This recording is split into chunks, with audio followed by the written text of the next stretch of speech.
네, 반갑습니다. 여러분, 공부는 망치다 그러면 어떤 생각이 떠오르나요? 그러니까 이 는자를요, 를자로 바꾸면 공부를 망치다가 되거든요. 그래서 한 글자 차이인데 엄청난 그 차이 속에 공부의 묘미가 숨어 있는 것 같아요. 자, 오늘은 제가 공부는 망치다라고 한 제목은 사실은 이제 얼마 전에 돌아가신 신영목 교수님이 공부는 망치로 합니다, 이런 이제 글귀에서 아이디어를 얻어가지고요. 제목이 약간 도발적이지만 공부는 망치다라고 정했습니다. 그래서 결국은 이제 공부하고 망치의 공통점이 겉으로 보기에는 별로 없는 것 같지만 가만히 찾아보니까 공부도 우리의 고정관념을 생각을 자꾸 이렇게 깨부수는 그런 어떤 매개체가 되기도 하고, 망치도 가만히 생각해 보니까 이미 있는 것을 깨부수는 거잖아요. 그래서 공부와 망치는 겉으로 보기에는 닮은 게 없는데 가만히 따져서 이렇게 분석을 해보니까 공부와 망치는 똑같이 뭔가를 깨부수는 거구나. 그래서 공부는 망치다라고 했는데, 사실은 우리가 공부 그러면 여러분 어떤 공부가 처음에 떠오르나요? 시험 공부를 이렇게 떠올리더라고요. 그죠? 시험 공부하는데 너무 재미있고 즐거운 사람 있나요? 네. 그 다음에 공부 그러면 또 공부는 책상에 앉아서 머리로 하는 것이다, 이런 고정관념을 갖고 있는 것 같아요. 그래서 저는 오늘 공부는 머리로 하는 거기도 하지만 몸으로 하는 육체 노동이라는 그런 공부에 대한 고정관념을 몇 가지를 같이 여러분하고 같이 한번 깨부숴보는 노력을 한번 해보도록 하겠습니다. 공부는 여러분이 이제까지 살아오면서 마주쳤던 삶의 역사가 저는 그 사람의 공부의 역사라고 생각합니다. 생각만 해도 지겨운 그런 어떤 시험 공부가 아니라 상상만 해도 굉장히 즐거운 인생 공부에 대한 이야기를 세 가지 정해서 한번 말씀을 드려보려고 합니다. 자, 첫 번째 마주침은요, 제가 자연에서 시골에, 제 고향이 충북 음성이거든요. 저는 시간이 날 때마다, 지금도 여전히 저의 공부의 원천은 자연인데요, 자연에 가서 유심히 관찰을 해보고 관찰한 걸 가만히 생각해 보는 게 고찰이고요, 고찰을 하면서 어느 순간에 깨달음이 올 때 그게 통찰이 되는 거고, 그거를 다시 한번 생각하는 게 성찰이거든요. 저 가운데 있는 새가 도요새인데요, 도요새가 지렁이를 잡아먹고 살거든요. 여러분, 지렁이가 땅속에 있을 때 비가 오면 땅 위로 나오거든요. 여러분이 지렁이라고 생각하시고 땅속에 있다고 가정해 보시면 땅속에 있던 지렁이가 땅 위에 비가 오는지 어떻게 알고 나올까요? 여러분, 이 지렁이가 모르면 여러분은 지렁이만도 못한 인간들이에요. 네? 제가 얘기하는 오늘 공부는 또 공감인데요, 타인의 입장이 돼가지고 그 사람 입장이 돼서 그 사람의 아픔을 가슴으로 생각하는 방법을 배우는 것이 저는 공부라고 생각합니다. 그래서 지렁이 입장이 돼가지고 땅속에 있다. 자, 그럼 땅 위에 비가 오는데 어떻게 알고 나오냐면, 생물학자들에 의하면 빗방울이 이렇게 땅을 두드린대요. 그러면 피부로 진동을 감지해서 밖으로 나오면 도요새가 이제 지렁이를 잡아먹습니다. 그런데 도요새의 고민은 언제 시작되냐면, 비가 안 오는 날 땅속으로 지렁이가 다시 들어가거든요. 그러면 이론적으로는 도요새가 굶어 죽었어야 되는데 도요새가 여전히 비가 안 오는 날도 땅 위에서 지렁이를 잡아먹고 있어요. 어떻게 잡아먹을까요? 여러분, 이걸 모르면 새만도 못한 인간들인데, 도요새가 평소에 지렁이 행동을 유심히 관찰해서 가만히 생각해 보니까 비가 오는 날 나오는 걸 알게 됐어요. 그래서 비가 안 오는 날은 얘들아 지렁이로 하여금 비가 오도록 착각하게 만들어야 되겠다, 이런 인사이트, 통찰을 얻게 된 거예요. 그래서 비가 안 오는 날은 빗방울로 이렇게 부리로 땅을 찍고 다니면 지렁이 입장에서는 어떻게 생각해요? 비 오네? 그래서 밖으로 나오는 거예요. 나오자마자 마른 하늘의 날벼락인 거죠. 그래서 제가 오늘 말씀드리는 공부는 평소에 주변에 있는 아무 관계없다고 생각하는 걸 유심히 관찰해서 관찰한 걸 가만히 생각해보고, 그래서 통찰을 얻게 되고 그걸 다시 한번 생각하는 성찰, 제가 개발한 유영만의 사찰입니다. 이것만 가지고도 우리가 자연에서 얼마든지 공부를 할 수 있을 것 같아요. 자, 두 번째, 저는 이제 개인적으로 공고를 나왔습니다. 공고 다니면서 용접을 하다가 이제 평택 화력발전소에 가서 근무를 한 적이 있었는데요, 거기서 근무를 하다가 우연히 첫 번째 마주친 책 이름이, 여기 보시지만 제가 책 선전하러 나온 건 아니지만 다시 태어나는데도 이 길이라는 책이에요. 저 책을 통해서 제가 공고생이 서복고시 패스한 수기를 읽고 그 길로 제가 인생을 한 방에 역전시키는 공부는 고시를 공부하는 것이다, 이렇게 불온한 의도를 품고 한양대학을 가게 됐습니다. 한양대학에 다행히 법학과 갈 점수를 못 받아서 제가 있는 한양대 교육공학과에 입학을 하게 됐죠. 당시 한양대 교육공학과는 미달이었습니다. 네. 그래서 제가 우수한 성적을 한양대 교육공학과에 가서 고시 공부를 계속 할까 하다가 군대 갔다 와서 가만히 생각해 보니까 고시 공부한 이후에 제 인생이 별로 행복할 것 같지 않은 이런 불길한 예감이 들어서 고시공부하던 책을 날 잡아서 달밤에 불살라 버렸어요. 이 달밤에 불살라 버린 사건을 분서갱유 사건이라고 합니다. 저는 그때 고시공부하던 책을 불살라 버린 이후로 책 읽는 재미에 빠져서 그 이후로 제가 너무 책 읽는 게 재밌어서 5시에 잠을 자고요. 4시간 자고 9시에 일어나서 책을 읽으면서 약 10년간 박사과정까지 해보니까 세상이 다르게 보이기 시작했고, 그래서 제가 생각하는 공부는 내가 하면 재미있는 걸 찾아서 하는데, 그걸 찾아서 하기 시작하면 나의 색다름이 찾아지고요. 그 색다름을 찾아서 공부를 하다 보면 세상에 누구와도 비교할 수 없는 남달라지는 나다움을 찾게 된다는 거예요. 그래서 진정한 의미의 공부는 나다움을 찾아 나가는 끊임없는 무한한 그런 탐험의 여정이라고 생각합니다. 자, 그다음에 세 번째 마주친 건요. 제가 이제 실제 우여곡절 그때 유학을 갔다가 이제 삼성에서 한 5년간 근무를 하면서 깨달은 건 뭐냐면, 석사, 박사 책상에서 배웠던 공부했던 지식이 현실을 변화시키는데 별로 도움이 안 되더라고요. 그래서 석사가 돌석자라는 걸 알게 됐고, 박사가 열불박자라는 걸 알게 됐어요. 그 이후로 이제 제가 책상에서 공부하는 것도 공부지만 실제 현장에서 체험하면서 얻었던 것들이 엄청난 깨달음을 줬던 것 같아요. 자, 예를 들면 제가 하나의 사례를 들어보면요. 여러분이 지하철을 타면 지하철을 타시자마자 첫 번째 취하시는 동작이 빈자리가 있나 없나 확인하시잖아요. 그죠? 빈자리가 없으면 금방 내릴 것 같은 사람 앞에 가서 앉아 있죠. 그죠? 그래서 우리 이분이 다음 역에 내릴 것 같아가지고 이분 앞에 서 있었는데, 이분이 제 예상 느낌대로 이분이 다음 역에 내렸거든요. 그래서 제가 이제 앉으려고 하는 찰나에 정말 난생 처음으로 생각지도 못한 실패를 했어요. 그래서 결과적으로 자리 잡기에 실패했어요.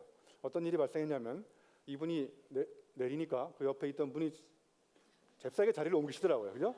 그리고 자기 앞에 있던 자기 친구를 자기 자리에 앉히고 자기는 잽싸게 자리를 옮기고, 그래서 제가 이렇게 있다가 멍하니 인생의 첫 번째 실패 체험을 한 거예요. 이렇게 현장에서 다양한 실패 체험을 해보면 그 다음에 똑같은 실패를 하지 말아야 될 다짐이 생기고 깨달음이 오게 되는데, 자, 그러면 똑같은 실패를 반복하지 않으려면 이전과 다른 행동을 취해야 되잖아요. 자, 이번에는 약간 가운데 서 있습니다. 이렇게 가운데. 아니면 이 상태에서 약간 사선으로 서 있거나. 자, 이런 놀라운 행동의 변화는 제가 책상에 앉아가지고 오랫동안 공부해서 생긴 게 아니라 제가 공부한 걸 나가서 해보니까 이렇게 하니까 안 되는구나, 이렇게 하니까 되는구나, 이런 놀라운 깨달음은 실제 몸을 움직여서 체험하는 것입니다. 그래서 저는 진정한 의미의 공부는 앉아서 하는 정신 노동이 아니라 육체 노동이라고 생각합니다. 자, 그다음에 제가 이제 한 4년 전에는 사하라 사막에 가서 한번 마라톤을 뛰어봤어요. 혹시 사하라에서 마라톤 뛰어본 분 계신가요? 네, 없군요. 역시 인생에는 딱 두 가지 부류의 사람이 있더라고요. 저같이 사하라에서 마라톤을 뛰어본 체험이 있는 사람하고 여러분같이 안 갔다 온 사람이 있어요. 그래서 안 갔다 온 사람은 갔다 온 사람의 이야기를 자세를 낮추고 들어야 되거든요. 자, 이 오랜 이야기를 다 할 수는 없을 것 같고요. 저는 사실 결론적으로 얘기하면 6박 7일 250km를 달리는 건데 약 120km 지점에서 몸에 한계가 와서 10분간 고민하다가 포기했습니다. 제가 사하라에 가서 죽을 필요는 없잖아요. 그래서 오면서 남긴 명언이 여기 써 있어요. 절대로 포기하지 말라는 말을 절대로 쓰지 마라. 네? 인생에서 가장 불행한 사람은 누구냐면 내가 좋아하는데 잘할 수 없는 일을 붙잡고 절대로 포기하지 않고 계속 가는 사람이에요. 정말 진정한 의미의 공부는 내가 몸으로 움직여서 해보니까 이건 내가 좋아하는 일이구나, 그리고 잘할 수 있는 일일 때 그걸 찾아서 끝까지 물고 늘어지고 열정적으로 몰입해서 그 분야에 꽃을 피우는 것이 저는 진정한 의미의 공부라고 생각합니다. 자, 그래서 공부는 몸이 체험한 진실을 조용히 드러내는 자기 독백이라고 생각합니다. 여기에는 어떤 화려한 수사나 엄청난 형용사가 필요 없고요. 여러분들이 몸으로 체험한 것을 그대로 여러분들한테 누군가에게 전달할 때 그 사람의 진실을 드러내는 것이고 그 사람의 자기 정체성을 드러내는 자기 고백이 저는 진정한 의미의 공부라고 생각합니다. 자, 그다음에 제가 또 체험적으로 깨달은 것 중에 하나는요. 제가 한때는 드럼을 쳤었거든요. 굉장히 멋있잖아요, 폼이. 그죠? 네, 그런데 드럼도 때려치웠습니다. 자, 어느 순간부터 드럼을 치는 공연을 하기 전에 자꾸 다리가 떨리더라고요. 예. 여러분, 여행을 떠날 때 다리가 떨립니까? 아니면 심장이 떨립니까? 예, 다리가 떨리기 시작하면 인생 끝입니다. 예? 그래서 내가 뭔가 좋아하는 일은 가슴이 떨리고 마음이 설레이는데 내가 잘할 수 없는 일은 두렵고 다리가 떨리기 시작합니다. 그래서 제가 드럼을 과감하게 때려치웠습니다. 예. 박수 한번 쳐주세요. 자, 그래서 공부는 다리가 떨리는 일을 그만두고 심장이 떨리는 일을 찾아가는 과정이 공부인데, 이건 앉아서 찾을 수가 없고요. 여러분 스스로 몸을 움직여서 해봐야 내 몸이 어떤 반응을 보이는지를 가슴으로 느낄 수가 있다는 겁니다. 자, 그다음에 저는 이제 공부는 제가 실제로 아이들한테 실험하는 건데요. 기말고사 문제를 제가 출제를 합니다. 실제로 문제를 내고 그다음에 문제에 대한 답을 쓰게 해요, 아이들한테. 그다음에 답을 쓴 다음에 자기가 받고 싶은 학점을 쓰게 합니다.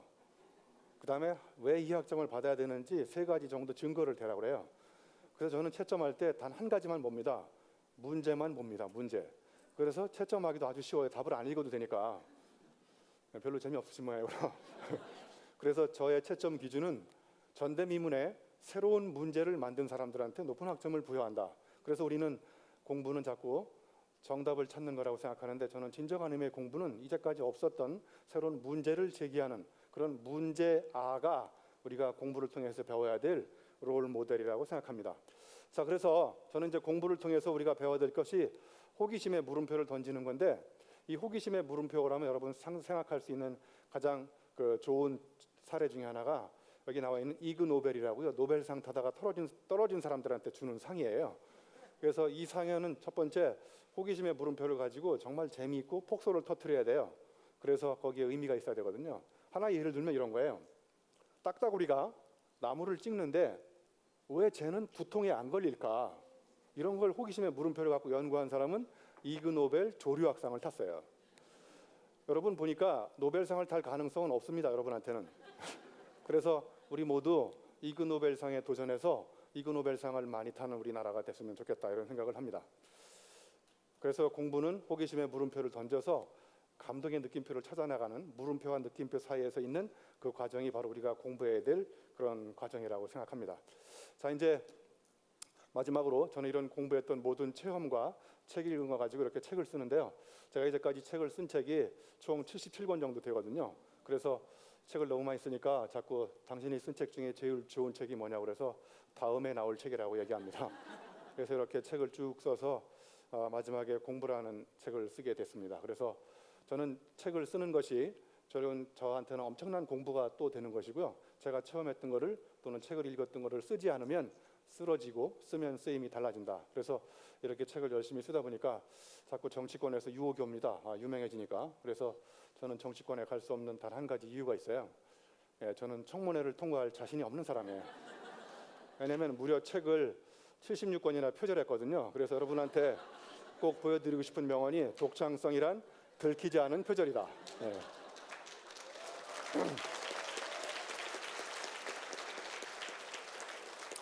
자, 이제 정리하겠습니다. 제가 이제까지 공부라는 것을 설명을 드렸는데요. 가장 소중한 공부는 내 몸을 움직여서 손발이 움직여서 체험하는 것이고요. 그 체험한 걸 가슴으로 공감하는 것이 공부입니다. 그래서 공부는 공감이라고 한 이유가 되고요. 왜냐하면 체험을 하지 않으면 공감 능력이 없어집니다. AI가 발달하고 로봇이 발달해도 기계가 절대로 대체할 수 없는 인간 고유의 능력은 저는 공감 능력이라고 생각합니다. 가슴으로 느낄 줄 아는 사람을 길러내는 것이 저는 우리의 교육이라고 생각하고, 그리고 마지막에 공부를 할수록 우리는 머리에 아픈 상처가 생기는데요. 알무로 생긴 상처는 알무로 치유해야 됩니다. 그래서 진정한 의미의 공부는 체험하고 공감하고 머리로 상처를 받는, 그래서 상처를 치유하기 위해서는 또 다른 공부를 계속해야 되는 이런 공부가 저는 진정한 의미의 공부라고 생각합니다. 감사합니다.